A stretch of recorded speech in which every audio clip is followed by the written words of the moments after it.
Good afternoon. Let's start off by acknowledging today that I'm gathered here today on the traditional territory of the Lekwungen-speaking people, the Songhees and Esquimalt Nation. I'm joined today with Premier John Horgan, MLA Brittny Anderson. As well, we have two guests who will be logging in virtually today, Isha Achari and Jared Davis, who will be joining us and sharing some of their experiences. Looking forward to hearing from them. This pandemic has been very difficult for people, for businesses, and communities. Vaccines are coming, but we know that a healthy BC and a healthy economy go hand in hand. Cases are currently high, but we will get through this. We all need to do what we can to bend the curve. One demographic that has been particularly hit hard and challenged is our youth and our young adults. At the height of the pandemic, we saw unemployment rates at around 29%. Now, we're fortunate in March, we were able to see those numbers go significantly down to 12.1% unemployment, but that's still significantly higher than the average population, which is 6.9%. Youth were disproportionately impacted, and Premier John Horgan asked me to work with my colleagues to help address this important challenge. So now I'd like to invite Premier John Horgan.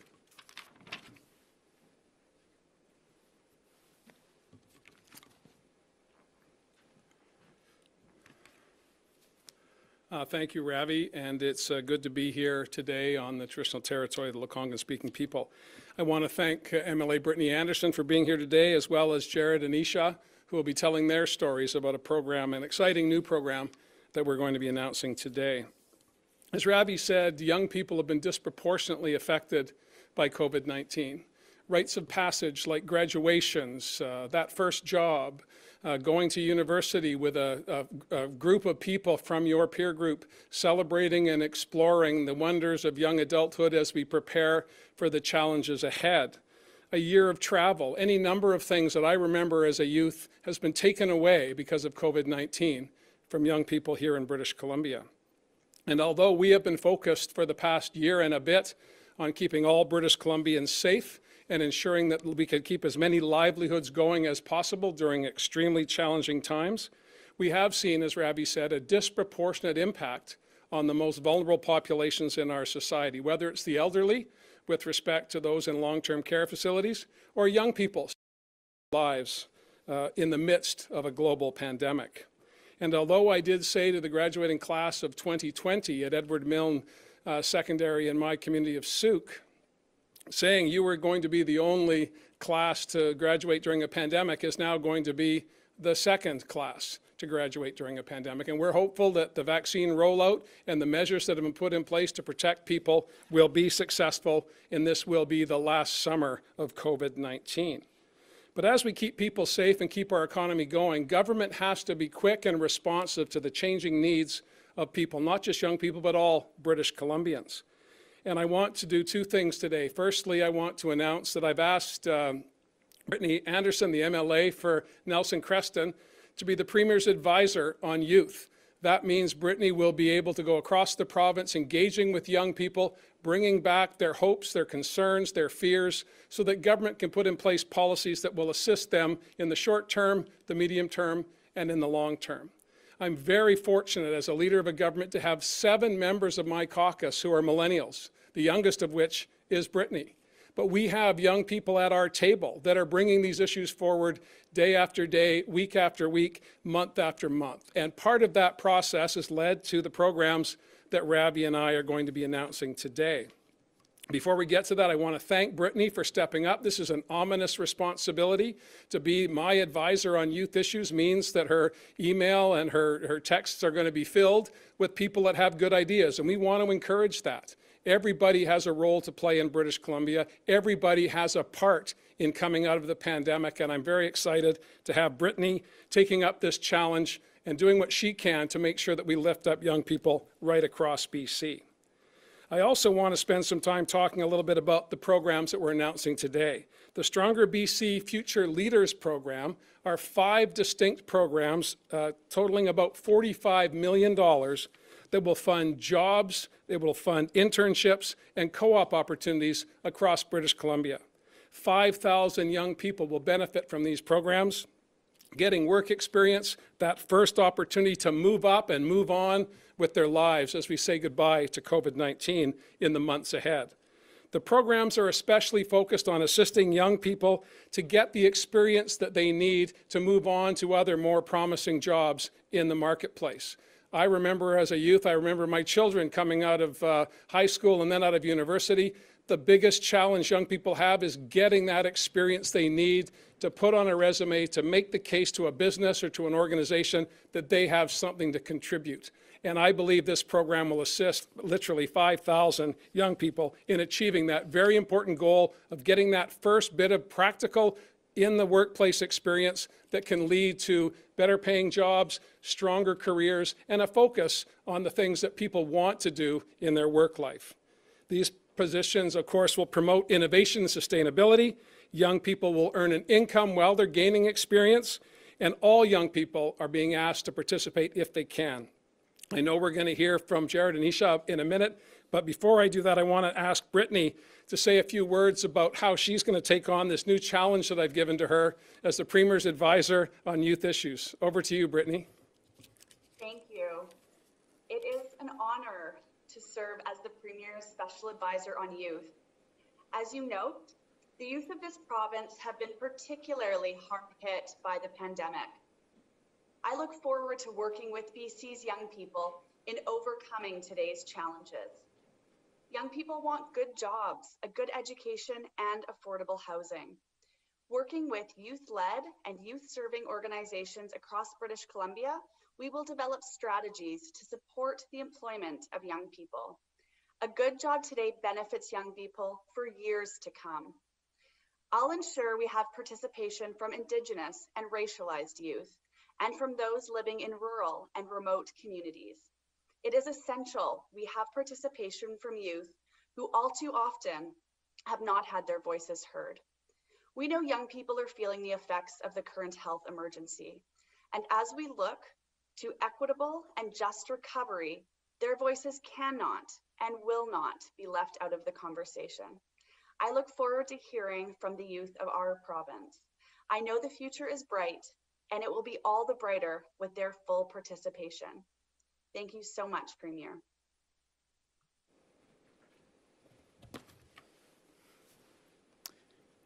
That's great news. Thank you, Premier John Horgan. Of course, thank you, Brittny. I know you're going to do a fantastic job in this role, and you've already been doing an amazing job advocating for your community, but as well for young people.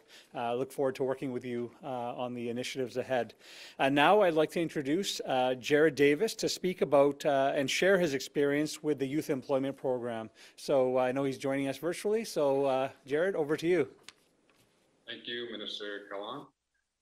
So I'd just like to share my personal story. I graduated from university in 2020 April with a degree in Native Studies. From there, I moved to Northern BC to reconnect with my family. I was able to move to Fort St. John area. A family member of mine shared the youth employment program job posting to me. I applied and then I got the job. And the benefits of the program helped me immensely. I was able to get familiar with the land, the wildlife, also with, it got me familiar with what wildlife conservation means. It also has allowed me to reconnect with my heritage in a way that I couldn't really imagine before. So I really appreciate that. It's allowed me to strengthen the ties with Indigenous people, Indigenous nations, with the Conservation Officer Service, and overall has allowed me to develop personal and professional skills. And I am looking forward to the opportunities that this will open up for me in the future. And yeah, basically, I'm very excited. Thank you. Thank you so much, Jared, and I really appreciate your words, and it's very inspiring. So I know the future is bright for you. So thank you for your comments. Now I'd like to introduce Isha Achari. who will talk about her experience with the youth employment program with BC Parks last November. And I understand she recently moved into a recreation and policy analyst job within the BC Public Service after your work experience. So looking forward to hearing that. And I'll pass the mic over virtually to Isha. Thank you. Hi, everyone. I'm really excited to share my experience as an intern with the BC Public Service through the Youth Employment Program, which is similar to the program being announced today. When I joined the BC Parks YEP program, I had recently graduated with my master's specializing in energy and natural resources law, and I was interested in gaining policy experience in the natural resource sector. I was placed in recreation services where I assisted my supervisor on a variety of exciting permit policy and guideline research, which allowed me to apply practical and analytical skills from my degree. My supervisor has been extremely supportive of my career development from the first day of the internship, and I've worked with her to identify goals, build skills that align with those goals, undertake relevant professional development courses, and take on interesting and challenging projects. I was so impressed with how well the YEP program was run, especially considering the unique challenges of operating an internship program virtually this year. The staff involved went above and beyond in integrating us into the BC Parks environment, introducing us to staff in different program areas, incorporating us into the workplace culture, and supporting us in identifying and working toward longer-term career goals. Because of the subject matter knowledge I gained during my internship, I was lucky enough to step into a temporary permit policy analyst position, which has given me the opportunity to continue learning and growing in a very encouraging environment surrounded by inspiring people. I'm so grateful to be a participant and for the mentorship I've received. I know this will be a valuable foundation for the next chapter. I can absolutely vouch for youth employment opportunities in the BC Public Service, and I strongly encourage people to take a look at the new program being announced today. Thank you so much.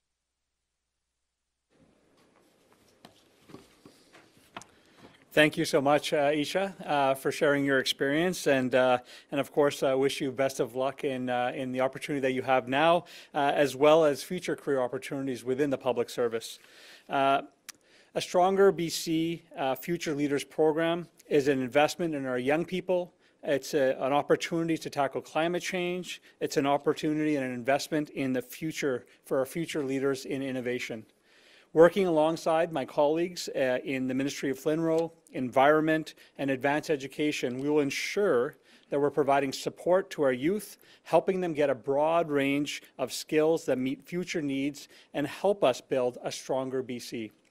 I want to highlight that many of the programs that we're offering today are target particularly women, Indigenous, and Black youth. Very proud about that. I'm also very excited to see the program in action and want to thank all the public servants who have worked very hard to make these programs available. I also want to highlight that many of you may have known that the Circuit Breaker Business Grant Relief Program website launched this morning. We have seen a big uptake in applications. In fact, we had over 100 businesses apply within the first half an hour of the application being open. So promising sign, and we encourage businesses to apply. Businesses can apply today at www.gov.bc.ca/businessrelief. With that, I will pass the mic over to the moderators for the Q&A. Thank you, Minister. As a reminder to everybody on the phone line, please press *1 to enter the queue. You will be limited to one question and one follow-up only. First question today is from Tanya Fletcher, CBC. Oh, hi, Premier. We're more than 2/3 of the way through the circuit breaker, and BC's caseload really hasn't budged. What are the chances we'll see an extension or perhaps even stricter restrictions come once that deadline is up? Thank you, Tanya, for the question. And we are, of course, very troubled by the case count over the past 10 days. Dr. Henry will be doing a briefing and some modeling on Thursday that will give us a better sense of where we are in terms of the 7-day rolling average. But I am confident as of today, 25% of eligible British Columbians have received a first dose of vaccine. And we keep focusing on making sure that that supply that is made available by the federal government gets into the arms of British Columbians.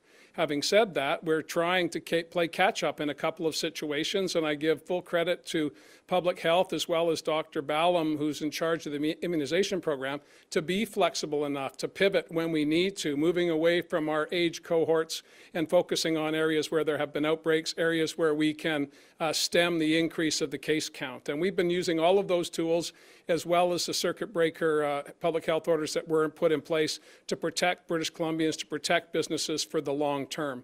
We'll see what the data shows us on Thursday.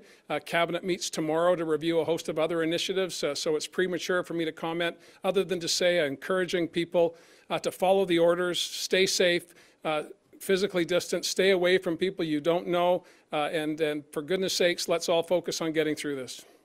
Tanya, do you have a follow-up? Yes, thanks. You've been resistant to bring in stricter and enforceable travel restrictions within BC. So if the situation continues to worsen and you're still not going to go that route, I mean, what other measures are on the table, or what other measures are you at least considering at this point? Well, thank you. We haven't taken travel restrictions off the board, quite frankly. It's about how practical are they and how can we enforce. You will know that already here in British Columbia and indeed across the country, but here in BC, 106 travelers have tried to circumvent the federal quarantine rules that are governed by our border services agencies that have dedicated locations to engage with people when they're coming into Canada. And despite that, you've had 106 people who've tried in BC that have tried to circumvent that. So there are logistical challenges which we've talked about over the past number of months. But I did have a phone call, bilateral discussion with Premier Kenney yesterday on a range of issues. Among those were the concerns we both share mutually about people that come back and forth between Alberta and British Columbia, whether it be on essential travel or non-essential travel, and the consequences that's having on case counts in our respective jurisdictions. So we have not taken anything off the table, but practicality is first and foremost in our mind. What can we usefully do to protect people is always there. And we, as I say, Cabinet meets tomorrow. All of these issues will be on the table. Next question is from Richard Zussman, Global News. Premier, with the WorkSafe policy now in place that could close down businesses, what support is your government going to put in place for those workers who can't go to work? They don't qualify for the federal sick day program. You promised a provincial sick day program that would fill in gaps. We still don't have that. So what are you going to do to help these workers that don't qualify if they're forced to remain home? Also, overall, those workers that are forced to remain home because they are worried that they may have COVID or have shown symptoms that haven't specifically been asked to isolate, so therefore, again, don't qualify.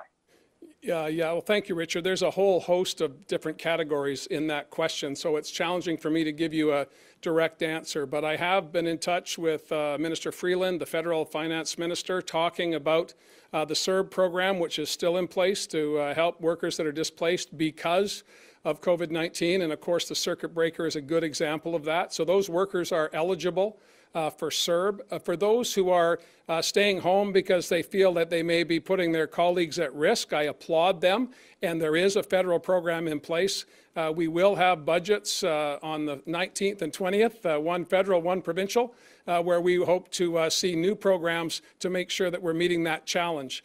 But it's important that we continue to raise these issues. Workers, businesses, public servants, and of course, elected representatives with other orders of government to make sure that we clearly understand how important it is to give people the protections that they can make the right public health choices without compromising their economic viability with their families and in their community. So critically important issue. I believe there are appropriate programs in place, and as we look at the last number of months of COVID-19, I'm confident that we're on the right track. But if we need to amend, we have 2 budgets ahead of us, and then the rollout of those documents into May. Follow-up, Richard? So let me be super specific then. I'm sorry I was too broad there. So WorkSafe BC closes down a business because of an exposure. There's somebody there who has not tested positive for COVID or been asked to isolate, either they weren't at work. What support does someone like that receive considering they don't qualify for any programs that exist? As I understand it, those workers would be eligible for CERB based on conversations I had with the federal finance minister late last week. If as a result of the circuit breaker, or if as a result of an outbreak in an industry within British Columbia, if workers are said that they need to go home, they are immediately eligible for the CERB program, and they should be kept whole that way. I was trying to respond to the specific paid sick leave issue, which continues to be one that's in flux. The federal government took the leadership on that. They haven't delivered the program that many in the workplace had envisioned. And again, I raised those issues with the federal finance minister, and they're going to continue to make sure that they refine those programs so that people can feel safe economically and with respect to their personal health. Next question is from Katie DeRosa, Vancouver Sun. You just spoke about your concerns with people coming in and refusing the mandatory quarantine rules. So what can BC do to work with the federal government if, you know, the process that it's set up is not working? What can BC do to try and work with the federal government to make sure that people are following the rules, or that these COVID-infected passengers are not coming into BC? Well, it's not certain that the 106 individuals who tried to circumvent the quarantine rules were infected, but what I can tell you is that local law enforcement through public safety, whether they be RCMP or municipal forces, have issued significant fines to those individuals, far in excess of what the cost of 3 days in a hotel would be. So we're working with the federal government on enforcement. Again, when you have regulated borders, as we do internationally, and still people are trying to find ways to circumvent their responsibility to keep themselves and everyone else safe, the response has to be a hefty fine, and that's what's happened in this case. Katie, do you have a follow-up? Yes, please. You know, you'd mentioned that travel restrictions are not off the table, but this has been something that has been asked by yourself and asked of the province over and over, considering Manitoba and the Atlantic provinces have, you know, their own little bubble. So is this something that the province is reconsidering, given the rise of the variants? You know, you just mentioned your talk with Premier Kenney. So what is on the table then in terms of provincial travel restrictions? Well, again, we did significant work on this over the past number of months, and we're listening to advice from public health officials. We're taking that advice, we're following the science, and if Dr. Henry believes that there's an opportunity for us to use some form of border restrictions, we'll look at that. The notion of what they call having people stay closer to home, those are the issues that we've been talking about for months and months and months. And we're going to continue talking about that until we can get past the 25% dosage of vaccines that we have into people's arms. The notion of having a curfew is something that's not necessarily being particularly effective in Quebec. Some of the harsher restrictions in Ontario have not seen a decline in the case counts there. We are at a new phase of the COVID crisis. And our approach has been always to be nimble, to be focused on what we can do to keep people safe, what we can do to protect individuals, communities, and businesses. And that's exactly what we'll do. But it requires all of us working together. And on balance, I have to say that after what has been 14 extremely difficult months for British Columbians and Canadians, we're doing pretty good. That does not mean that we let down our guard at this point, far from it. And we're going to continue to look at ways to protect people, just as we're looking ways to find programs that can lift people up, as we've announced here today. Mary Griffin, Check News. Mayor, I just wanted your reaction. Yesterday, the Pacheedaht First Nation issued a statement regarding what's going on in Fairy Creek watershed with the blockades, which is in your backyard in your riding. And I'm just wondering what your reaction is to the people who are continuing to block access into the watershed, denying the loggers work. They don't appear to be backing down, and they continue to raise money, thousands of dollars, since that statement came out yesterday. Well, thank you very much for the question. And the Pacheedaht Nation is within my provincial electoral area. I have known the Pacheedaht people not just as an elected representative, but for many years before that. I am friends, I would say, with the vast majority of the people on reserve. I've worked with them as an opposition member and as the Premier of British Columbia to try and advance the issues of the people of the Pacheedaht Territory, and I'll continue to do that. I was grateful to see both Hereditary Chief Quisto Jones and elected Chief Jeff Jones speak quite forcefully to people who are creating dissent within their community, saying that they would prefer that they be left alone to manage these issues in the interest of the people of the territory. I think that's an appropriate request by the people who have rights and title. And if there are those who claim that they are standing up for Indigenous rights, they're certainly not doing that if they're disregarding the requests of not just the elected, but the hereditary leadership as well. These are very polarizing issues. I understand that. They take time to resolve, and the Pacheedaht have asked for time to have their own internal discussions about how they use the land that has been theirs for time immemorial. I think that people should respect that. If it disrupts their fundraising, I will not apologize for that. I think they should respect the will of the rights and title holders in the territory. Mary, do you have a follow-up? I do. It just seems we've had crews up there many times talking to people at the various blockades, and they seem to be dug in. You know, they've raised almost $300,000 in their GoFundMe. Is there any consideration to the province intervening to try to talk them down? Because it seems that they're settling in for a long haul at these blockades. Well, again, the people, they can speak for themselves, Mary. I can't, certainly. I know that the rights and title holders in the territory have asked them to move along and allow the people in the community to peacefully figure out where they want to go on their territory. We're in final stage of treaty negotiations with the Pacheedaht, as well as a host of other arrangements they have with people in their territory to live in harmony, to protect the biodiversity that is, of course, their heritage and all of our collective heritage. And I think that people should respect that. If fundraising is more important than the rights and titles of Indigenous people, then that's for those individuals to explain on their GoFundMe pages. Next question is from Binder Sajjan, CTV. Premier, just wanted to ask you, this morning the Public Health Agency announced that there was a case of a rare blood clot due to AstraZeneca in Canada, and at the same time, the U.S. is pausing the Johnson & Johnson for similar issues. I'm just wondering, how worried are you about vaccine hesitancy given these issues? Well, thank you for the question, and I've not been briefed on the Canadian case. I'm aware of it. I know I'll get a further briefing from Dr. Henry and Minister Dix later this afternoon at our regular briefings, and then, of course, as I've said a couple of times, Cabinet meets tomorrow to have that discussion. With respect to AstraZeneca, the National Advisory Committee on Immunizations has not yet rendered a decision on whether it's appropriate to continue using that product in Canada and under what circumstances that would happen. I'll await for that advice from Dr. Tam, which of course gets input from not just Dr. Henry, but from health officials across the country. With respect to the Johnson & Johnson, there is no Johnson & Johnson available in Canada at the moment, and I have not heard from the Prime Minister that that's high on the list of places to focus.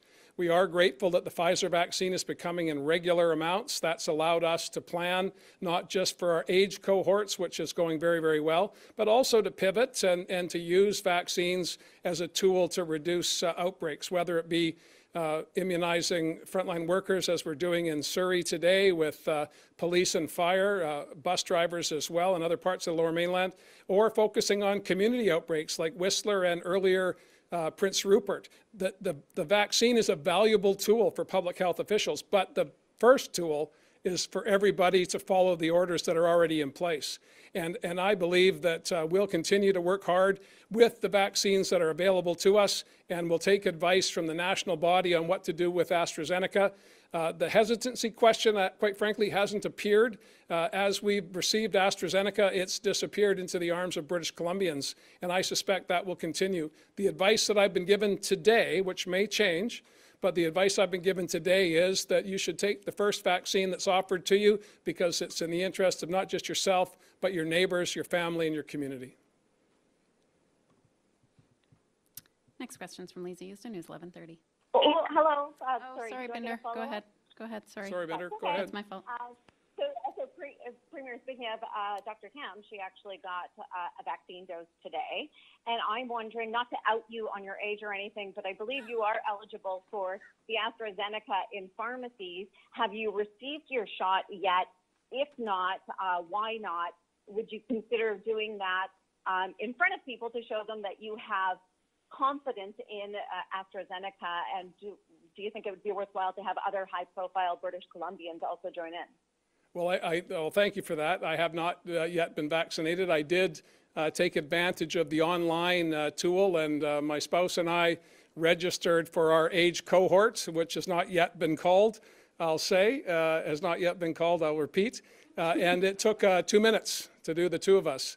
So I had been staying in that stream, but I have been discussing with my colleagues whether or not it would be a good idea for me to get an AstraZeneca vaccine. I know my colleague in Ontario, Premier Ford, has done that. I would have no hesitation whatsoever. I was more inclined to wait my turn, but if there was a value in me getting the shot based on advice from Dr. Henry, advice from the National Committee, I would do that in a minute.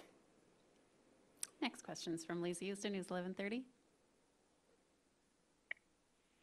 Hi, Premier, and it may seem like a repeated question, but just people were getting a lot of questions, I'm sure you are too, about confusion about what's okay and what's not. We're told that we can gather in groups of 10, but then Dr. Henry said yesterday, try not to do that.